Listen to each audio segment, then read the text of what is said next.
iyo utwite witegura kwakira umwana wawe ugiye kuza ku isi uba wumva wishimye uri excited ariko hari byinshi batakubwira bitewe nuko uba wumva ko ugiye kwakira umwana wawe ukumva nta kindi kiri inyuma yabyo ariko hari ibintu byinshi ukwiriye kumenya mbere yuko ubyara bana natwe kugira ngo umenye ibintu byinshi ukwiriye kumenya mbere yuko ubona umwana wawe ku isi.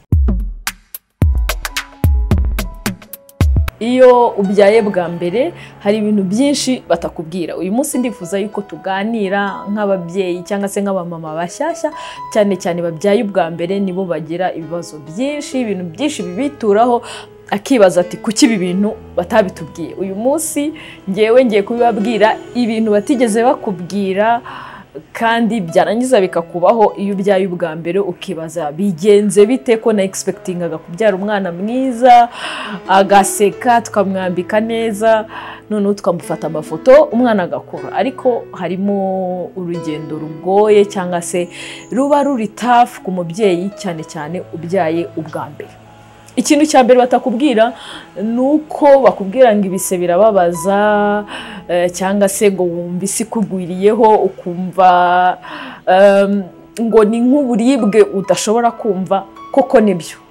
Ku mubyeyi ubyaye bwa mbere iyo ubyaye wagize ibise birashoboka cyane ko wumva uburibwe utigeze wumva ariko kandi ikindi kintu gitangaje nuko abantu batumva ibise ku rwego rungana. Hari ababyumva bibabaje cyane ndetse hari n'ababyumva bakumva ubabare ariko budakabije. Icya kabiri nuko amasaha mumara ku ise atandukana. Iyo ari umwana wa mbere akenshi umara ku ise amasaha menshi kurusha umuntu ubyaye bwa kabiri cyangwa bwa gatatu kubera ko iyo misemburo yo kubyara aba ari mishyashya muri wowe cyangwa se mu mubiri wawe. Noneho n'umubiri uburyo ureactinga kuri iyo misemburo bukaba butandukanye n'umuntu ubyaye bwa kenshi. Ikindi kintu ugomba kumenya nuko kuba wagiye kubise bitavuze ngo ugomba kubyara ibyo abanyarwanda bakunda kuvuga ngo ugomba kubyara neza. Ushobora kujya kubise ariko bikaba ngombwa yuko bakora cesarienne. Babyeyi wenda sindi umuginecologue cyangwa umu midwife ariko ni byiza yuko umenya yuko option yo kubyara ubazwe nayo iri safe cyangwa se ntacyo itwaye kubera ko icyo tuba tugamije nuko wowe n'umwana wawe muza mumeze neza kandi muri bazima. Hari ababyeyi bamwe na bamwe muganga abwira ati umwana ameze nabi ntabwo ari gutera neza, umutima nturi gutera neza cyangwa se ntabwo ari positione neza mu nda, umubyeyi akensistinga cyangwa se agahatiriza ngo hoya ngewe ndabyara neza. Kubyara neza bivuze iki? Bivuze yuko wowe n'umwana mugomba kuba muri bazima. Icyo ni kimwe mu byo ugomba kujya kwa muganga uzi yuko ushobora kubyara muri voie base cyangwa se ukabyara par cesarienne. Byose upfa kuba uri muzima ndetse n'umwana ari muzima. Ikintu cya kabiri ugomba kumenya nuko konsa atari ibintu byoroshye nko gufata umwana ngo mushyire ku ibere ngo ahite yonka akurure. Konsa ni byiza ndetse turanabigushishikariza kugira ngo nubyara umwana wawe uzamwonse. Harimo intungamubiri nyinshi nziza zitaboneka ahandi hantu. Harimo abasirikari barinda umubiri wowe uba ufite uhita uhaba umwana wawe bigatuma bizamufasha kubaho muri environnement nshyashya agezemo noneho bigatuma atarwaragurika. Ariko mu gihe bidakunze cyangwa se mu gihe amashereka ari makeya ntago bivuze ngo isi yakugwiriyeho cyangwa se ngo umwana wawe yicwe n'inzara bitewe nuko nta mashereka ufite. Birashoboka yuko ushobora kuba umwana wawe amata ariko nyuma ukazaguma ukamwonsa. Hari benshi bavuga ngo nimuha amata biraba birangiye ntago azaguma konka, ariko niba uri kwa muganga akagusaba yuko umwana wawe wamuha amata nuko ababona yuko umwana ashobora kwicwa n'inzara bitewe nuko amashereka ataraza. Iyo bibaye ngombwa yuko umuha amata ntago bivuze ngo ntabwo uzamwonsa, ahubwo umubiri ushobora gukomeza gukora amashereka igihe cyose kuba wamuhaye amata ariko ukaguma ukamwonsa akaguma konka, amashereka akagera aho akaza nyuma y'icyumweru cyangwa se nyuma y'iminsi 2 ugasanga ya mata urayaretse, kuko hari abana bashobora kugira ibibazo nko kugwa mu isukari nkeya, icyo twita hypoglycemia, kubera yuko amashereka y'umubyeyi akiri make cyane cyangwa se umubiri utaratangira kuyakora. Mu gihe rero muganga agusabye yuko waha umwana amata wijijinganya cyangwa se witekereza yuko ari bibi ku mwana wawe, ahubwo nuko baba bamurinda yuko yagira ikibazo, ariko bitavuze ngo konsa umwana nibyo biri best. Mu gihe ariko wabigiramo inama na muganga nabyo ntacyo bitwaye, ushobora kongera guha umwana wawe amashereka akaza kandi ya mata ukayahagarika. Mu konsa rero hari igihe wibaza ngo uzamushyira ku ibere ahita afata ibere yonke amashereka ahita aza ari menshi, ariko konsa iyo utabimenyereye nabyo ni ikintu gishyashya uba ugomba kwitoza, uba ugomba kwigishwa, uba ugomba no gupracticinga mu buryo bwiza. Iyo umwana afashe ibere nabi bivuze ngo utakoze proper positioning, utamushize ku ibere neza, utafashe ibere neza, ni kimwe mu bintu bizatuma rimwe ubabara imoko zikazana ibisebe, zigacikaho ibisebe, noneho konsa bikarushaho kugorana. Hari ibiganiro nakoze nerekana uburyo ukwiriye konsa umwana wawe, uburyo ukwiriye gushyira umwana wawe ku ibere. Muri description turabishyiraho. Niba uri umubyeyi witegura kubyara, please ukwiriye kubimenya uburyo bashyira umwana ku ibere.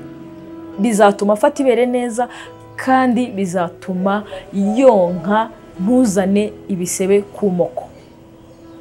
Ikindi tuvuga yuko ukwiriye konsa umwana wawe byibura inshuro 8 ku munsi. Birangira rero umunsi wose ari ukonsa, ari ukonsa, ari ukonsa. Iyo rero ubikora nabi bigutera challenge, cyangwa se iyo ubikora nabi ukazana bya bisebe nabyo bitera ibindi bibazo ukumva biragucanze. Ariko ukwiriye kubimenya nonaha kugira ngo uzabyare ufite amakuru ahagije. Ikintu cya gatatu ugomba kumenya nuko iyo ubyaye hari imisemburo y'uruvange yatewe no kuzana ibise cyangwa se no kubyara isimburana niyo konsa, ndetse n'ububabare waciyemo ubyara n'ibindi bintu byinshi biba byakubayeho bishobora gutera icyo twita baby blues. Baby blues cyangwa se ni uburyo wumva amarangamutima yawe asa nkaho ubabaye cyangwa se ushaka kurira, ukumva nyine ibintu bya isi yakugwiririye. Akenshi biba ku bagore benshi cyane cyane babyaye umwana wa mbere. Ubundi bavuga yuko ubushakashatsi buvuga yuko mu bagore 5-4 bashobora kugira baby blues. Baby blues ishobora kuza mu minsi ya mbere ukibyara, ikaba ishobora kumara byibura ibyumweru 2. Iyo irengeje ibyumweru 2 ucyumva ufite agahinda, ukumva urishimye, nyuma y'amasaha ngangahe ukumva wababaye, ukumva warira, ukumva ugize umushihi utazi ahantu wakomotse, ukumva akana kaguteye ubwoba, cyangwa se nyine ukumva ni ibintu bivangavanze. Ibyo bintu nibikubaho ntibizagutangaze, n'ibyo bintu byose biba byakubayeho. Icyo ukora ni iki rero? Icyo ukora nuko ushobora kubibwira umupartner wawe, umugabo wawe, cyangwa se abantu bakuri hafi, ukababwira uti ngewe ndumva bimeze gutya, ndumva nishimye, ndumva ntazi ukuntu meze. Niba ari ukurira ukarira, nabo bakamenya yuko ari ibintu bibaho, atari isi yakugwiririye, atari amahano uri gukora. Hari abakubaza uti se byakugendekeye bite, uri muzima, umwana ari muzima, nawe ukumva ntuzi impamvu ibyo biri kukubaho, ariko ugomba kumenya ko ari ibintu biri real, bibaho kandi bishira mu byumweru nka 2, ntago bitinda. Ariko niba ubona bitinze bikabyara icyo twita postpartum depression, cyangwa se agahinda gakabije kagendana na nyuma yo kubyara, iyo birengeje ibyumweru 2 ni byiza yuko noneho ushobora gushaka ubufasha kwa muganga, ukababwira uko wumva umerewe. Hari abaganga bize ubuzima bw'imitekerereze bashobora kugufasha kuva muri iyo depression, cyangwa se mu kuva muri ako gahinda gakabije. Gusa bishobora kubaho bikamara iminsi mikeya cyangwa ibyumweru bikeya bikarangira. Ni byiza yuko utigirira nabi ngo wumve uriyanze, cyangwa se wumve ko ibintu biri kukubaho hari ibintu bidasanzwe ari ishyano ryaguye, oya, nibyo umubiri wawe waciyemo, nizo hormone ziba zahindaguritse, ziba zakubayeho, birashira iyo ufite abantu bakwegereye bari hafi yawe, mushobora kuganira, bashobora kukwitaho, bashobora kugufasha guca muri ibyo bihe biba bitoroshye. Ikindi kintu cya kane ugomba kumenya mu gihe witegura kubyara, abantu batakubwira cyangwa se ngo bakikubwireho neza, nuko ushobora kugira umwana urira.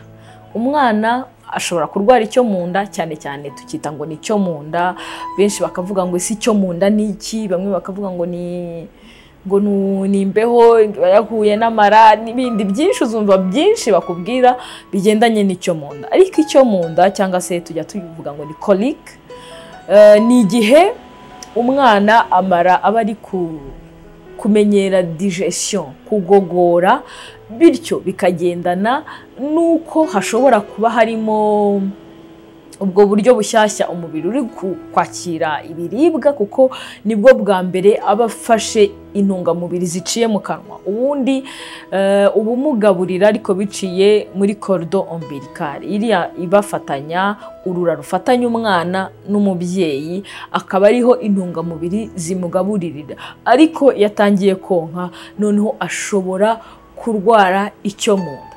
Icyo mu nda rero hari benshi bazakubwira ngo muhe, nujya kwa muganga nubyara ngo uzamusomeshe ku kintu cya mbere, abandi bati uzamuha ibi n'ibi, like baguha amakuru menshi cyane ngo azagufasha ku mwana urwaye icyo mu nda. Kandi iyo umwana arize umunsi wa mbere, iminsi ibiri, icyumweru, ukwezi arira, umuntu yumva yakora ibintu byose bishoboka kugira ngo umwana areke kurira. Ariko ikintu ugomba kumenya nuko icyo mu nda ntago gifata abana bose, ntago abana bose bagira iyi ndwara yo kubabara mu mara, ubona umwana ameze nkaho ari ibintu biri kumurya mu gifu cyangwa se mu mara, ariko ntago abana bose babigira. Ushobora kuba kuzabyara ubifite, ariko ushobora no kubyara umwana utazarwara icyo mu nda. Icya kabiri ugomba kumenya nuko mu by'ukuri nta kintu kibaho gikiza icyo mu nda, ahubwo ni umubiri w'umwana ugenda wakira izo mpinduka kugeza akenshi gikunda gushira iyo umwana amaze amezi 3. Nyuma y'amezi 3 icyo mu nda gikunda gushira, noneho umwana akabaho atarira cyane cyane, kandi aba bana bakunda kurira nimugoroba. Iyo rero umwana wawe arwaye kino cyo mu nda, si byiza yuko ufatiye imiti y'ibinyarwanda, kuko ishobora kwangiza umwijima we, ukaba wikururiye ibibazo kandi ari ibintu bisanzwe bibaho. Gusa iyo bikabije, muganga ashobora kukwandikira uduti dushobora kugerageza kumufasha, ariko imiti yonyine wemerewe kumuha ni imiti wandikiwe na muganga. Ibi gukoresha ibinyarwanda, gukoresha kumuha ibiribwa n'ibindi ntabwo ari byo, bishobora ahubwo kugira ingaruka zikomeye ku mwana wawe. Ikindi ariko tukiri aho ngaho, nuko kurira k'umwana, umwana ashobora no kurira atari icyo mu nda gusa, ahubwo kuko ari gukura cyangwa se hari amanere yo mu bwonko ari kugenda yihuza akura. Kuko umwana wacu aba akura cyane byihuse, haba hashobora kubaho kumva atamerewe neza, agatuma yiriza bya hato na hatoya. Ni byiza yuko umenya yuko umwana ukiri mutoya, umubebe ukiri mutoya, ashobora rwose kurira bitewe n'impamvu zimwe ndetse n'izindi. Ugomba kumenya yuko utakibayeho ku bwawe wenyine, ahubwo hari undi muntu uri kubaho kubera yuko akeneye support yawe, cyangwa se kubera yuko ari wowe umufite mu biganza, ukihanganira ayo marira. Ariko amarira ntabwo atinda. Umwana, hari umuntu wambwiraga ngo umwana asibuye arakura akava muri uko kurira, amezi 3 agashira, ukabona umwana ari kugenda akura, kandi ukazabona umusaruro wo kwitanga kwawe no kwihanganira ayo marira kwawe. Ikintu cya gatanu ugomba kumenya nuko ibihe byo kuruhuka cyangwa se byo kuryama bihita biba interrupted, ugasanga umwana aryama ku manywa, nijoro akarararira, cyangwa se ararareba nubwo yaba atarira ariko ntasinzire, ugasanga we ijoro n'amanywa aracyabyitiranya. Mubyeyi ubyaye ubwa mbere, ugomba kumenya yuko ubuzima bwawe nawe buri mu byo ugomba kwitaho, cyangwa se buri mu byo ugomba guhereza priority. Iyo umuntu abyaye bwa mbere yumva umwana ari ibintu byose, akumva ubuzima we bwahagaze, ahubwo umwana niwe ugomba kwitabwaho gusa. Ariko ntago ari byo. Vemo wita ku mwana cyane, wowe ukiyibagirwa, bizatuma noneho na bya bindi bagombaga kumukorera kuko wowe ugenda wangirika, bituma nawe utabimukorera nkuko bikwiriye. Icyo dushatse kuvuga hano rero ni iki? Nuko ugomba kugerageza kuruhuka. Rimwe umwana yaryama ku manywa, nubwo utaba urumenyereye kuryama saa 5 cyangwa se saa 4, umwana aryama nawe uryama. Ubwo ndi kuvuga mu gihe ufite abagufasha, kuko hari abantu mutuye mu bihugu byo hanze rwose mwikorera akazi kose, no kwihangana umuparteneri wawe nawe akagufasha, ariko ukagerageza kuruhuka. Icyo tuba dushatse kuvuga, niba umwana aryamye amasaha 2, nawe profita uryama ayo masaha 2. Noneho nijoro naza kurara areba arira, byibura ufite udusaha dukeya waruhutse ku manywa. Ikindi kukuruhuka, tubibutse yuko umubyeyi utaruhuka neza biragoye yuko abona amashereka ahagije, kuko stress izazamuka no kutaruhuka bitume umusemburo ukora amashereka udakorwa neza, bityo bituma amashereka aba makeya, noneho hiyongereho yindi stress yo kutagira amashereka. Ikindi ugomba kumenya nuko kuba watanga umwana wawe bakamugufasha mu gihe ari kurira cyangwa se amerewe nabi, nabyo ntasakirirego ibirimo. Kwikorera ibintu byose niko uzarushaho kunanirwa, niko nibyo wagombaga gukora bizatuma utabikora neza. Ahubwo tanga umwana wawe, bamuheke cyangwa se bamugufashe cyangwa se bagira ubundi buryo bamwokipa, uje mu cyumba ufunge uryame. Upfa kuba wamwonkeje, ufata udusaha 3 uryame usinzire, udahora uvuga ati umwana wanjye se bamuhetse nabi. Iyo ubyara ubwa mbere uvuga ati baranamuheka nabi, baramuterura nabi, akaboko barakavuna. Mbega biba ari ibintu bigoye, ariko ni byiza yuko nawe ubuzima bwawe ugomba kubwitaho ukaruhuka. Ikindi kintu cya 6 ugomba kumenya nuko kuruhuka, nuko uko utaruhuka nk'uko tumaze kubivuga bizagutera ibibazo. Ariko niba umwana wawe atari kuryama nijoro, gerageza n'iryo joro ugerageze ku manywa. Uko umwana akura ushobora kugenda umugenera ibihe byo kuruhuka. Hari abantu usanga iwabo barabaretse bakajya baryama ku manywa, nijoro bakarara bareba, ku buryo umwana ageza amasaha cyangwa se umwana ageza mu mezi 6 akiryama ku manywa akarara areba. Ntabwo ari byo. Iyo umwana yatangiye kureba, ubundi guhera ku kwezi umwana atangira kugenda arushaho kugenda areba, wacisha ikintu akagikurikira n'amaso gutyo. Mu mezi 2 3 aba amaze kureba neza, niho umwana ushobora kumugenera amasaha aryama nijoro, noneho na kumanywa. Kumanywa yaryama ukabona arengeje amasaha 3 4, ukaba wamukangura akonka. Yamara konka ntumukundire ko ahita yongera ngo asinzire, ahubwo yakonka ukamujyana hanze mukareba utuntu, ukamuzubaza ntahite yongera ngo asinzire. Kwa kundi asinzirira kwibera ukongera ukamuryamisha, ntabwo ari byo. Bizatuma amasaha yose agomba kuryama, amasaha 10 nangahe, ayaryama ku manywa, noneho nijoro abona igihe cyo gutangira kumva ashaka ko muganira cyangwa se gukina no konka no kurira. Usange byose byikusanyije mu masaha ya nijoro, kandi nawe usange wenda ku manywa ntibabonye uburyo uruhuka. Ku mwana rero utangiye kureba, ni byiza yuko nyuma y'amasaha 3 aryamye umukangura. Si ngombwa ngo umureke ngo yirirwa aryamye. Hari n'abana bagira imirire mibi cyangwa se ibiro bikeya bitewe nuko birirwa baryamye. Umwana akaryama amasaha 6 yose atonse, ni amakosa akomeye ugomba kwirinda. Nyuma y'amasaha 3 mubyutse yonke, noneho arebe, noneho na cya gihe cyo gusinzira kigende kiba gikeya ku manywa, ahubwo kigende gishiftinga kijya nijoro. Bizakorohereza nawe, bizatuma uruhuka neza, bizatuma amashereka yikora neza, kuko umuntu utaruhutse amashereka ntakorwa neza.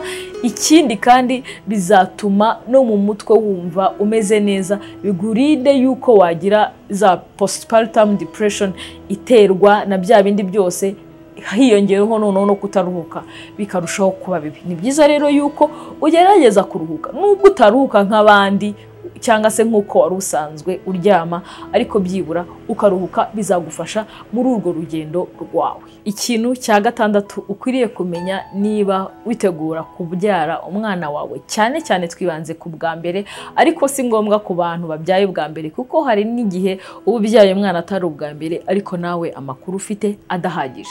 Nuko ikintu cya gatandatu, ibiribwa bakubwira, hari myth nyinshi, hari ibintu byinshi bakubwira bigendanye no kurya.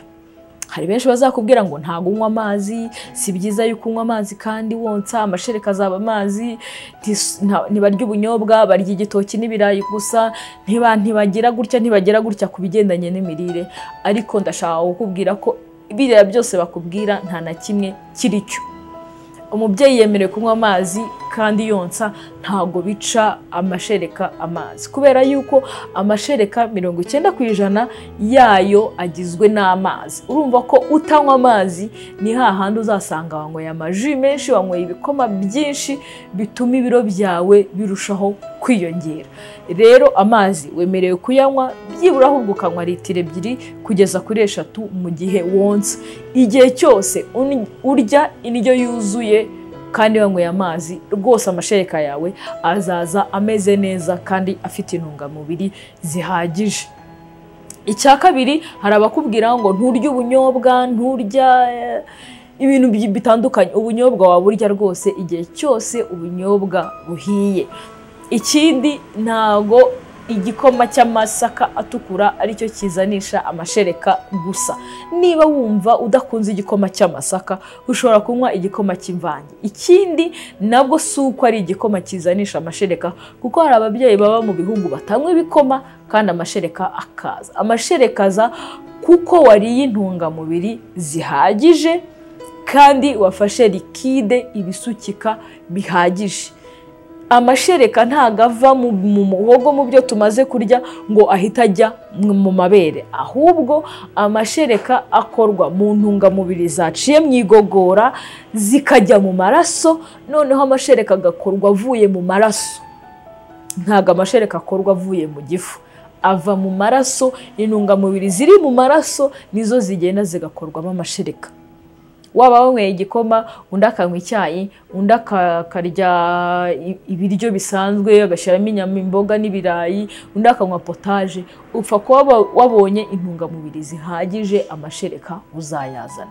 Ikindi kandi, niba udashaka ikintu, si itegeko rwose kukihata kandi wumva utagishaka. Ku mubyeyi wabyaye aba yahuye n'ibintu byinshi, noneho iyo ugeretseho guhatiriza ibiribwa udashaka, birushaho kugutera stress. Ahubwo rya icyo wumva umutima wawe ushaka, unywe icyo umutima wawe wumva ushaka, ariko nanone wirinde ibyagira ingaruka ku mwana. Aho ngaho harimo ikoreshwa ry'ikawa ryinshi, inzoga, itabi, ndumva ari ibyo ngibyo ukwiriye kwirinda. Ariko ibindi byose wumva ushaka, ibinywe birye, n'ubundi still amashereka azaza mu gihe birimo intungamubiri. Ariko aho ngaho ukwiriye kwirinda kunywa isukari nyinshi. Hari ababa badakunda igikoma, ugasanga bagihongera isukari nyinshi, bigatuma yanda yavuyemo umwana, havamo umwana, hakajyamo ibinure, noneho ukagira ngo ni umwana watumye inda iguma ari nini,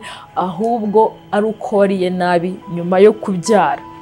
Bigatuma rero ugira ibinure byinshi byo kunda byatewe n'amasukari n'amaji n'amafanta. Ibyo byo ni byiza yuko ubyirinda, cyangwa se wanabikoresha ukabikoresha bukeya. Ikindi ugomba kwitaho cyangwa se ugomba kumenya nuko wemerewe kwiyitaho muri iyo stress yose y'abana no konsa no kugira gute. Fata umwanya woge, witunganye, ushiramo agakanzu kawe keza cyangwa se akandi kenda keza, witere fresheri, use neza. Birashoboka yuko umuntu iyo yabyaye ibyo rwose atongera kubyibuka, cyangwa se yumva watakiriho ahubwo hari undi muntu uriho kubwe, ariko sibyo. Mu gihe wumva rwose mu mutwe byagucanze, fata akanya wimeze neza, use neza, umere nkaho hari ahantu ugiye kujya. Nushaka kugenda utera agatebe ku muhanda cyangwa se ku muharuro cyangwa kuri saro, wumva akayaga ufata akarahure unywe ayo mazi cyangwa unywa ako kaji wumve mu mutwe nyine ugabanyije stress bizagufasha. Kandi ikindi nanone wibuke ko isuku yawe ari ngombwa, isuku y'igisebe ufite, niba warakorewe cesarienne, niba warakorewe episiotomy, barakongereye kugira ngo ubyare, nabyo ni ingenzi cyane kumenya isuku y'igisebe cyangwa se y'uruguma ufite, kubera yuko ako nako ndakibutse, hari amakuru menshi akubwira uburyo ugomba gutritinga igisebe ufite. Hari abakubwira ngo uzicare mu mazi ashyushye ari mu munyu. Icyo kintu ntabwo ari cyo pe. Uzabaze muganga wawe w'umujenekologe, ntabwo ari cyo. Umunyu ushobora gutuma ahubwo udakira. Kabiri, hari abakubwira ngo ufate ga ishyushye n'amazi ashyushye ari mu munyu wikande, nabwo ntabwo ari byo bituma udakira. Gatatu, hari abakubwira ngo ziriya ndodo baba bakudodesheje mu gihe wabyaye muri voie basse bikaba ngombwa ko bakongera, hari abakubwira ngo ziriya ndodo ngo bazikuramo, nabyo si byo. Hari ababyeyi benshi bazikuramo bikaba ngombwa yuko igisebe gisubira bubisi bagasubira kwa muganga. Iki kintu ugomba kukimenya, ntago ziriya ndodo zivamo, ahubwo ziriya ndodo zihwana n'umubiri, nta rudodo na rumwe ruvamo. Kandi ni uko kuntu zakozwe ku buryo zihwana n'umubiri, ntago ari za ndodo za kera byabaga ngombwa yuko bakuramo, ahubwo ni indodo zihwana n'umubiri. Iyo woga amazi meza adashyushye ubwayo arahagije, umubiri urikiza, utarenze koga amazi ashyushye, gukanda, gushyiramo umunyu n'ibindi bintu byinshi bakubwira, ntabwo ari byo, ntabwo wemerewe kubikora. Ahubwo umubiri uzikiza, indodo zihuriremo nazo, ntabwo zivamo, noneho ukiri. Nabwo ni urundi rugendo ruba rutoroshye, ariko birakira nyuma y'ibyumweru 2 ukaba umeze neza. Abakorewe cesarienne nanone hari ikintu ugomba kumenya, nuko uba wemerewe gufata imiti igabanya ububabare kugeza igihe wumva umeze neza. Hari igihe bakubwira ngiyo miti uri gufata ngo nago yemewe cyangwa se nago bimeze gutya. Hari n'igihe uva kwa muganga ntayo bakwandikiye, ariko mu gihe ufite ububabare wemerewe gufata imiti igabanya ububabare. Ushobora kuyigura muri farumasi ukababwira ko ari umubyeyi wabyaye ukeneye imiti igabanya ububabare, barayiguha igendanye nuko ufite umwana uri konka. Ako kantu ni ingenzi cyane, nta mpamvu yo kwihanganira ububabare wumva bukabije ngo nuko imiti itemewe. Hari imiti yemewe igabanya ububabare kandi ifasha umubyeyi wabyaye. Ikintu cya nyuma gitangaje, mu gihe wabyaye ariko ukaba utarasubira mu mihango, utarasubira muri periods, uzi ko ushobora gusama. Rwose ushobora gusama kandi utarasubira mu mihango. Hari abamama benshi bategereza yuko periods zongera kugaruka, bakavuga uti noneho nibwo nzamenya yuko ushobora kongera gusama. Ariko mwibuke yuko periods ziza iyo umuntu yavuye muri ovulation. Hari abantu bayisubiramo nyuma y'ukwezi konyine, nyuma y'ukwezi imihango ikaba yagarutse, bivuze ngo muri uko kwezi washoboraga kuba wasama. Ni byiza yuko uva kwa muganga waganiriye na muganga ibigendanye n'uburyo ushobora kumanaginga cyangwa se kuboneza urubyaro, cyangwa se we n'umuparteneri wawe mukabiganiraho mudategereje ko periods ziza.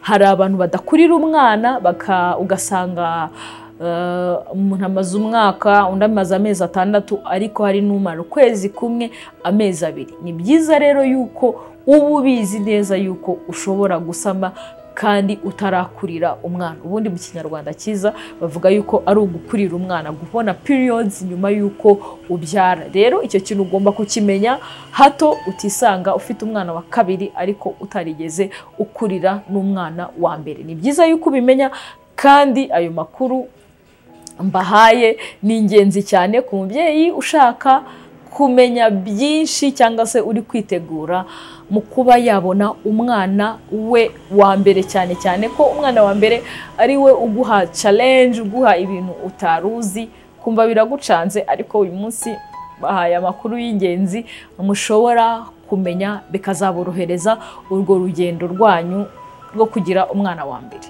Ibyo rero nibyo bintu 10 ugomba kumenya mbere yuko ubyara umwana wawe cyangwa se mu gihe witegura kubyara umwana wawe, cyane cyane iyo ari umwana wa mbere.